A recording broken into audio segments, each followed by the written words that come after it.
Alright, I just wanted to make a quick point in this segment about frequencies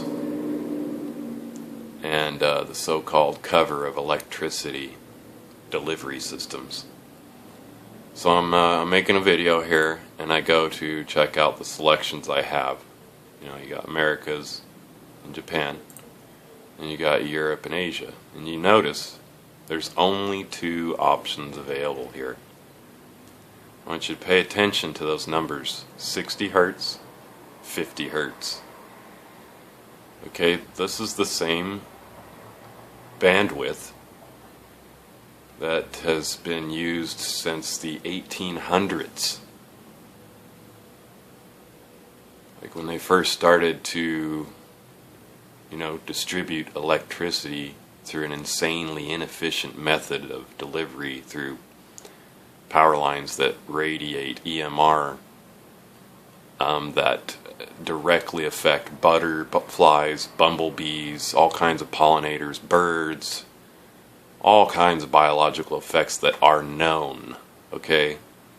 These are completely known. There's tons of research. I would suggest to look up the Bioinitiative 2012 report. I will post a link to that for you guys, and I would strongly suggest. It's a long report. I think it was 180, a couple hundred scientists from around the world, all independent of any corporation or government.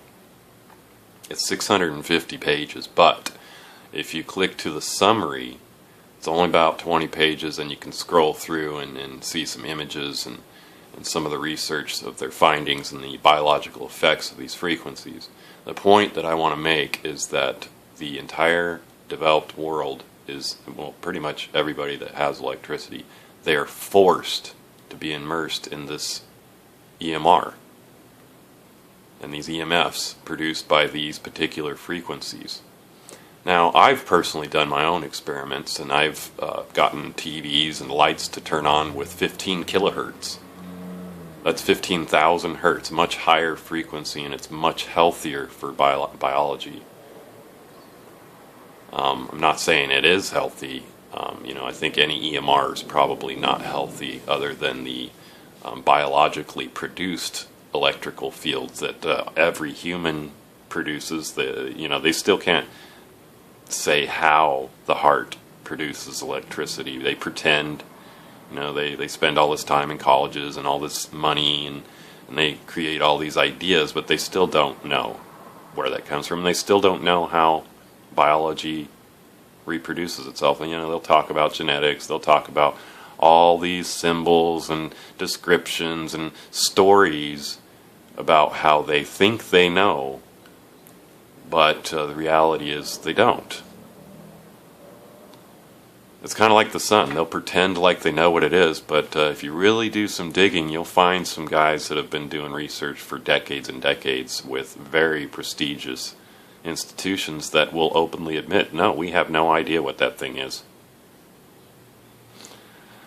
So my point is, we have solutions, but we're forced to be, subjected to this.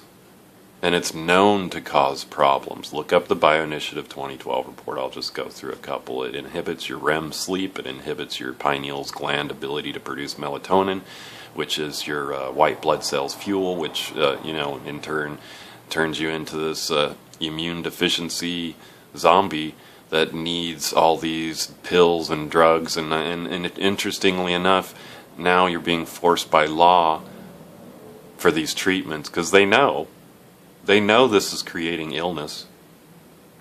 And what do? They don't just switch up. We need jobs. We need jobs. And they could easily just initiate a infrastructure rework. Easily. And that's the evidence that they're interested in something else. And it's up to us, the community, to say that's unacceptable and demand change. Especially when we have so many solutions available, readily available, Doesn't even require any more. We could shut down all mining. We could shut down all the ravaging of natural resources and just use what we already have and reconnect it in a different way to be able to live healthy and prosper.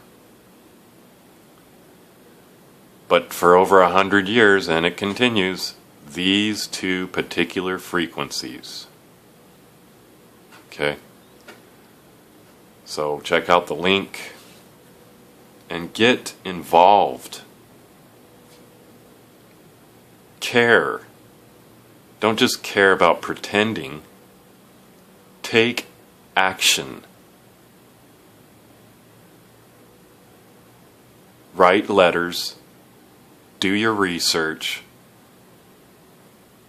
And make a change peacefully.